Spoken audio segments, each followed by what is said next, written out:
Hi, good afternoon. I guess this is starting to be weekly. It looks like it's becoming weekly, my new pattern. But who knows? Patterns are made to be broken after all. I was thinking about something popped in my mind because my dream has been very vivid. And it's interesting that it, the dreams, the vivid dreams, not as necessarily pleasant, more like H.P. Lovecraft, kind of monstrous. But it was, now the words escape me, Ghost Month until a couple of weeks ago. And during that period, I was having what I would think of as lucid dreams, in that they were extra realistic being surreal at the same time. This really mixture of absurdity and sense. But I realized when I thought about lucid dreams, I thought lucid meant colorful, graphic,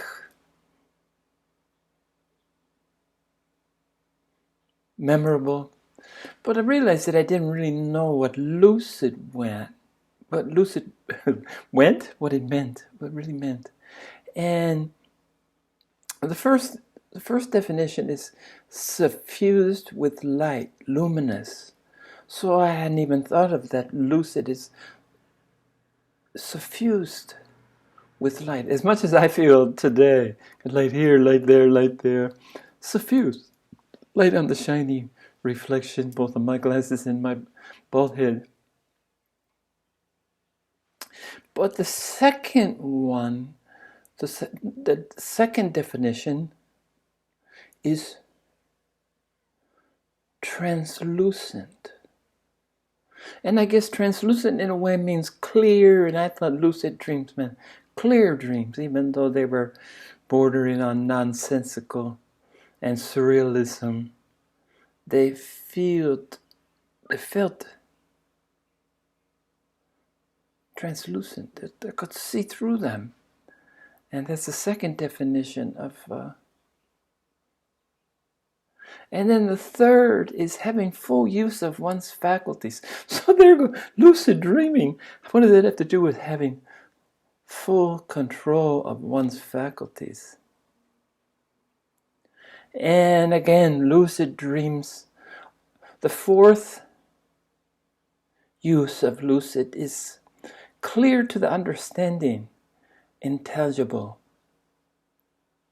So I don't know where lucid dreams, I have to go look up, maybe I should look up lucid dreams. I will do that and see if it fits in with this luminous, suffused, translucent, full use of faculties, and intelligible, understandable. But I'm using this word with another verb. Dream is both a noun, but dreaming, it can noun and a verb. But surrender is the same. It can be a noun or a verb. So I'm using it I'm using lucid surrender for today's sharing. And by that I mean the definitions that I've just quoted to you of lucid. With complete understanding and surrender to the unknown with complete understanding. Unknown, unknowable. Surrendering up, surrendering to.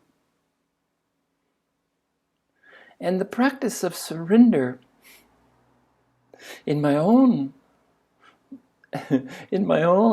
journey, I would come back to it again and again, but I never devoted a full talk, a full sharing, a 33-minute sharing to surrender. It's even as important as it's been to me, because it has an element that is, frankly, a little hard to swallow. Being American, being raised to be independent, to question authority. When I came to Taiwan, where they had people in their 40s and 50s had been raised in their formative years in an authoritarian environment, and friends used to tell me, shut up and listen, because I questioned everything. Shut up and obey the rules, because the rules, as far as I was concerned, were made to be broken. And in fact, it was almost mandatory to break rules. And when I say break rules, I mean rules that are imposing on my behavior that don't impact the greater other. Do what you're told. So surrender, if I'm honest with you, surrender had this element that went against, stuck in my craw, went against my basic upbringing, instincts, training, propensities.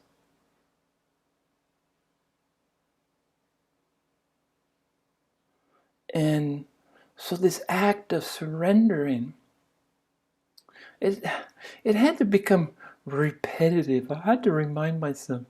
I remember one of my master's lectures, attended by thousands of people. One of the Shishong brothers got up and shared about how he had surrendered. Like it's a one-time deal. And when I had a chance to talk to him, I said, it's surrendering. This is I'm talking to myself as well as you. You don't just surrender and you're done with it. You have to work at it. You have to do it. It's repetitive. It has to become a part of you, just as meditation has to become part of you. Just as being on guard for the ashes of the discarded ego to start seeping back in, whatever guise they choose.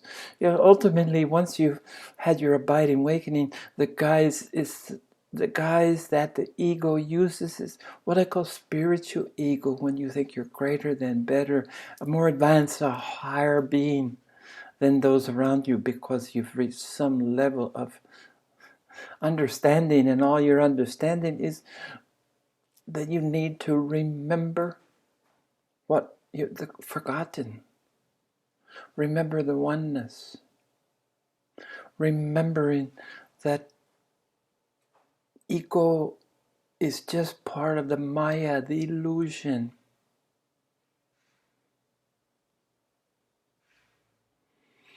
So this insidious form of, hopefully the last gasps, the last breaths of this egoic craving, need to create the illusion of being in control, having an influence on what you do from moment to moment, how you think, what you plan, what your goals are, what your aspirations, what your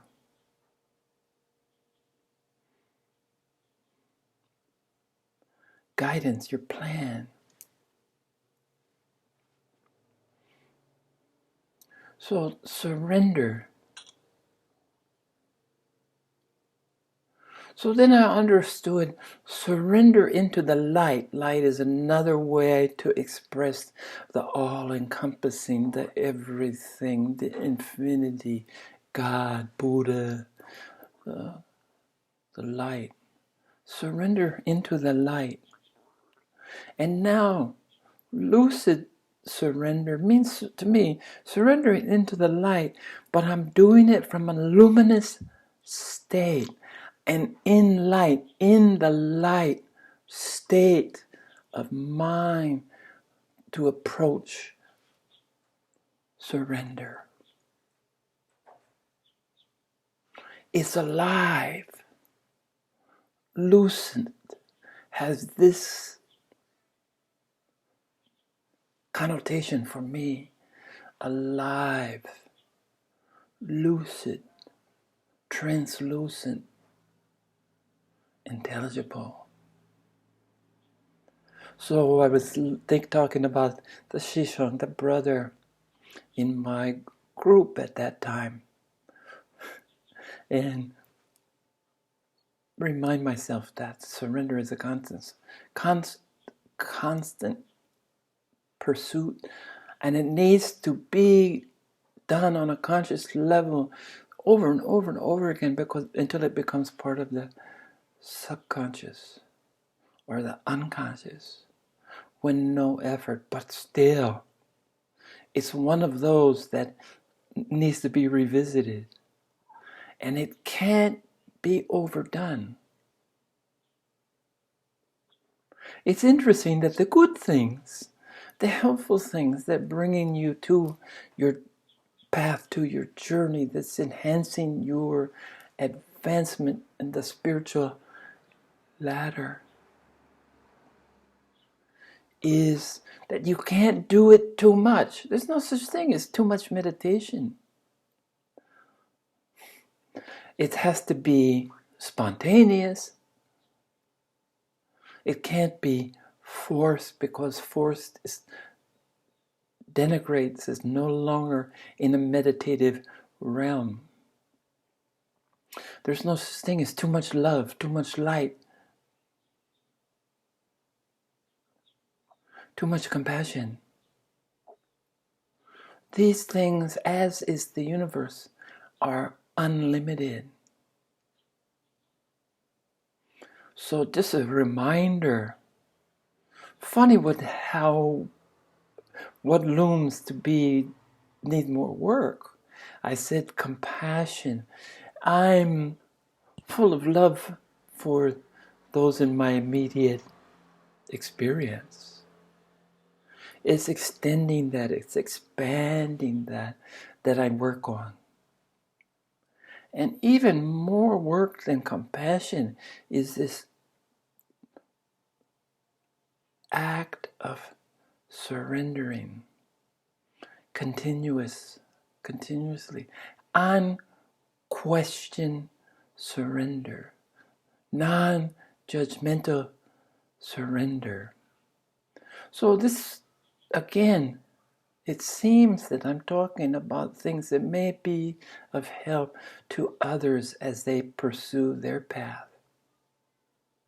But just a reminder, just as normalcy, just as a reminder that being awake is the normal, natural state.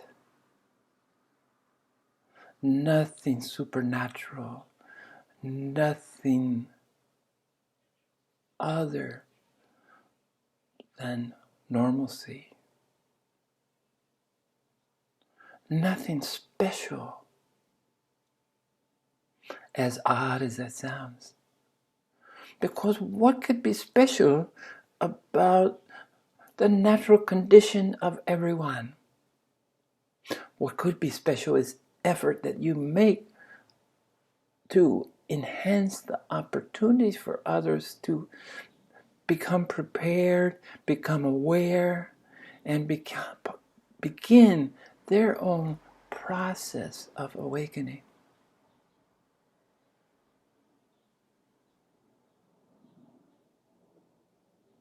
So that seems to be the work of the moment. Last we talked about grounding, because I was feeling like I was floating. But I feel like I have a pretty solid grip. The roots run deep.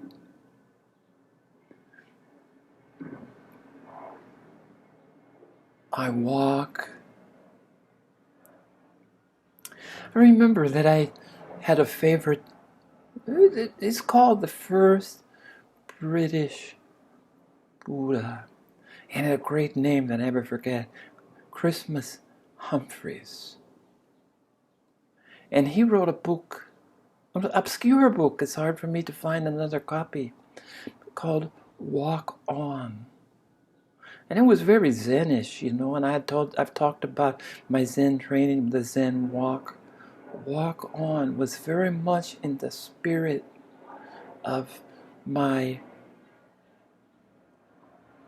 martial arts, my Zen walking background and training and discipline.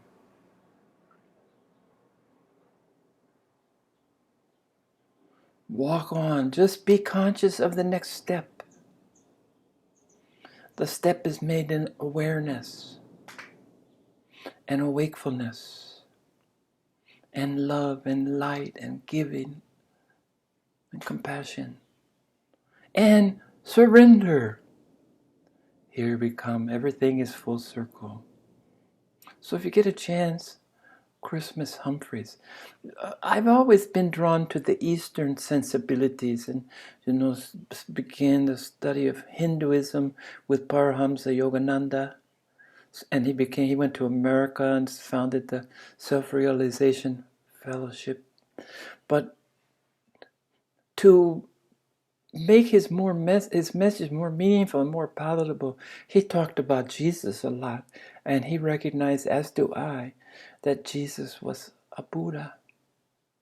But he was talking to mostly Christians, so that they looked for some commonality without diluting his message in any manner, in any way. So this introduction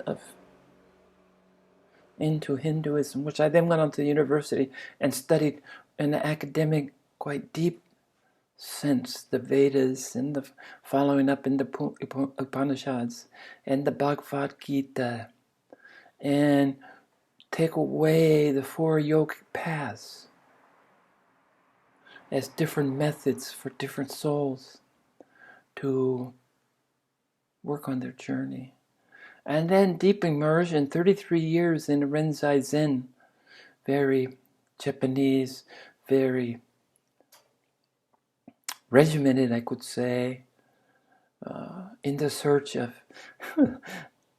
clarity, which I misunderstood to mean that I had to silence the mind. I had to conquer the mind, is how I saw it. Defeat the mind. And I finally gave up. And then I began to understand that clarity meant simply being aware of your purpose.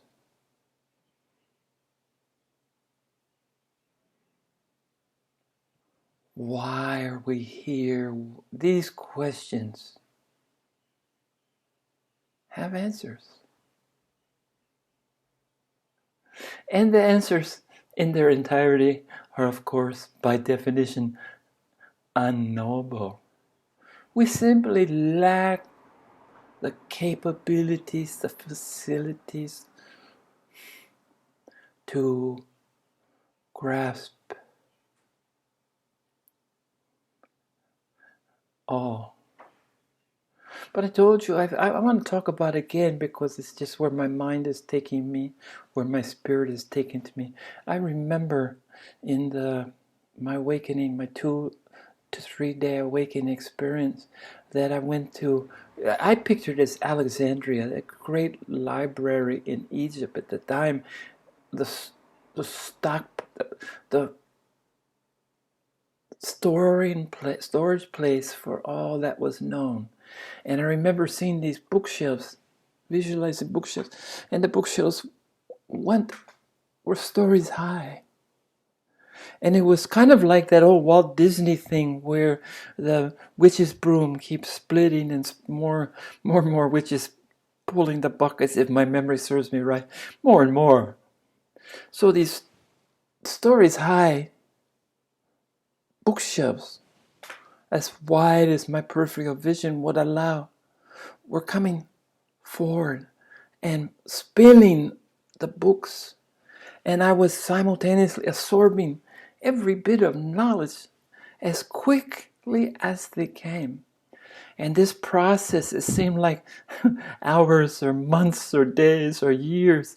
The process of these stories high bookcases, pouring all the known knowledge. And it was not limited to that time. It turned out that it was all the knowledge from the future, all the knowledge from the past. And for one short time, I contained all this wisdom. I was a repository for all this wisdom. And as you can imagine, I couldn't maintain this energy level very long. But what I took away, at first I was kind of reluctant. You know how you want to hold, gosh, you know everything. How you want to hold on to that.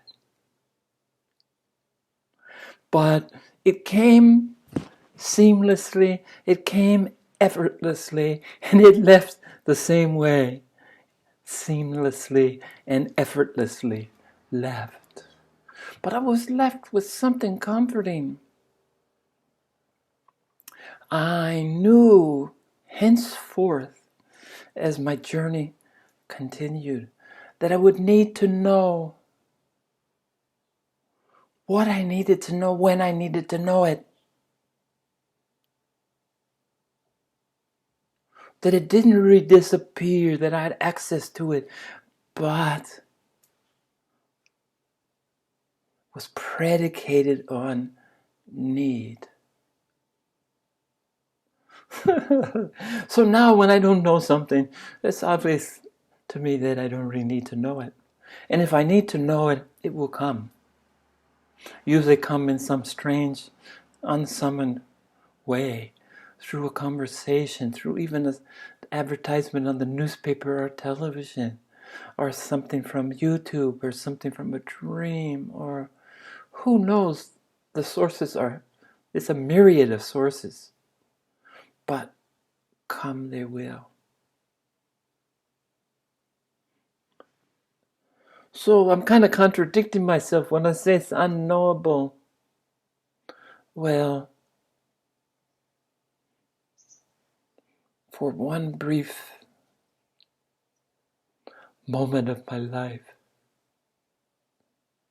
it seemed to me, it seemed to me that all that was knowable, I knew. And again, nothing separates me from the rest of you except the experience. But someday, if you haven't had this opportunity, maybe you'll experience it in a different way. This is, we have to use our limited understanding, our limited resources to try to wrap our mind around these things that are well past our capacities. So we experience the best way that we can. So I'm sharing with you. And I was talking about, I always have this kind of conversation with my brother, my younger brother, and he's a more worldly sort. And he's having a hard time. He turned 70. He's having a hard time with it. It's interesting. His wife just turned 60, and I think she's having an equally hard time with this artificial construct of a decade. But when I try to talk to him about spiritual things, he's a worldly sort. He's a merchant. He's very intelligent. He's always interested in learning, very much into his exercise. He's a dynamo, full of energy, still running a business, a surf business. But if I say something that I see it touches his vulnerabilities. I was trying to teach him about mindful forgetting, purposeful forgetting. And he looked at me because that's forgetfulness becomes part of the aging process, doesn't it? And I said, why would you do this intentionally? It's going to happen of its own accord. And I was trying to say, forgive and forget those who trespassed against me. And equally as important, those I've trespassed, forgive myself for those that I've trespassed against. So this is what I meant by mindful forgetting, purposeful forgetting is selective forgetting. But I might as well talk to a brick wall sometimes, because when I start to repeat the same story, he thinks that's a sure sign of aging. He doesn't have any patience with me, but I know it's self-reflected. It's not really about me. It's about him.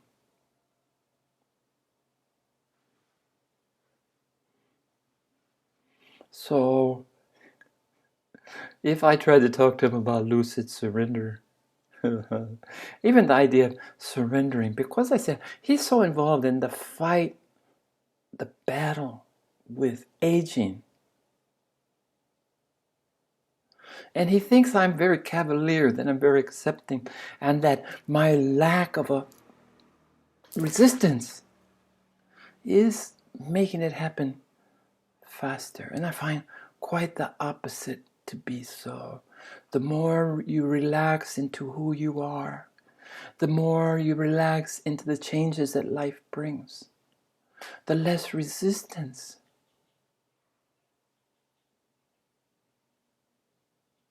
I've already had a heart attack before 60. I had bypass surgery, aortic valve replacement at 64. And all of that I can see now was resistance. I'm not quite sure. I'm still working on what I was resisting.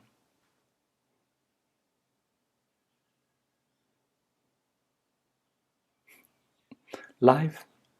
I don't know. But I have no resistance left.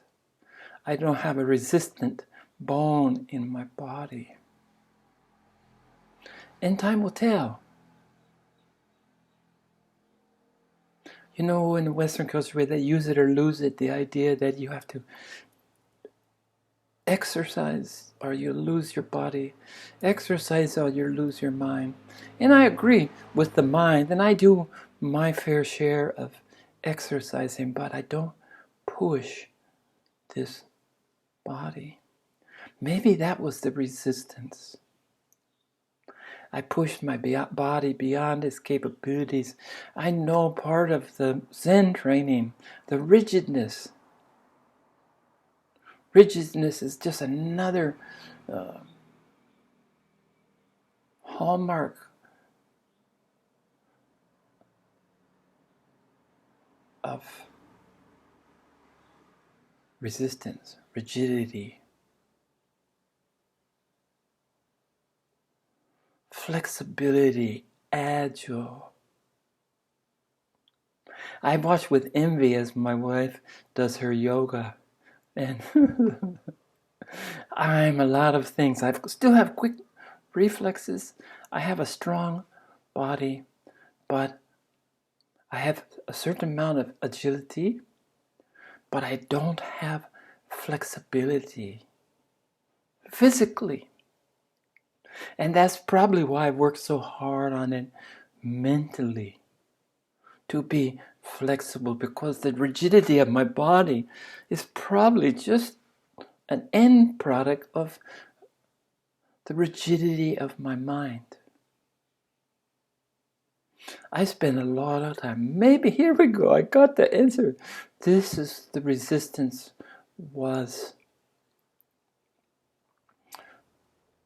the resistance was giving up the certainty that I was always right. I had some kind of far-fetched,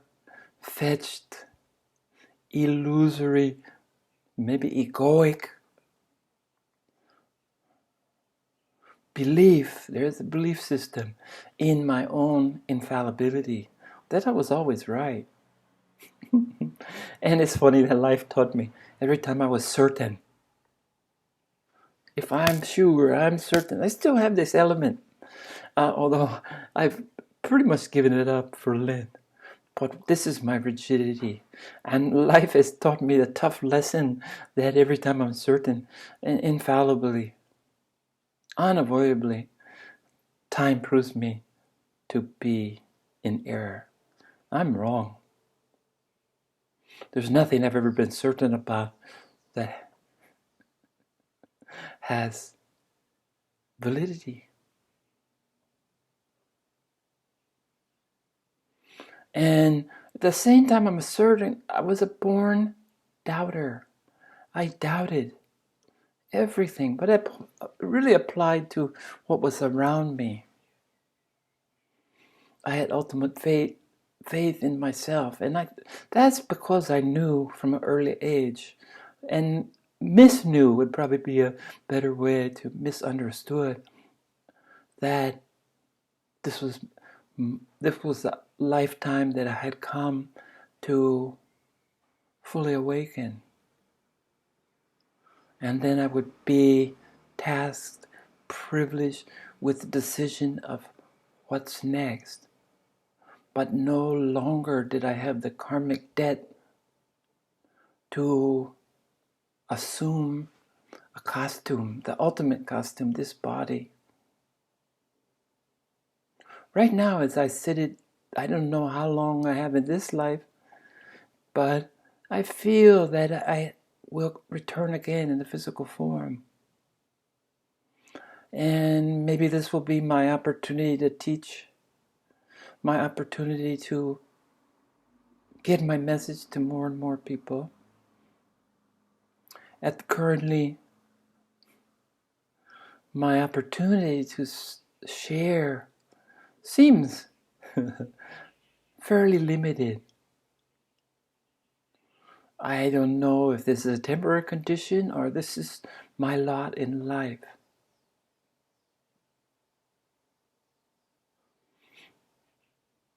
Time will tell. I spoke recently of the possibilities of having a teaching center, but I had to release that into the ethos. What will be, will be. What will be, will be. I need to repeat that. I need to remember that. And I need to come back one more time and open my heart and fully surrender. Surrender to the love, to surrender to all that is great within.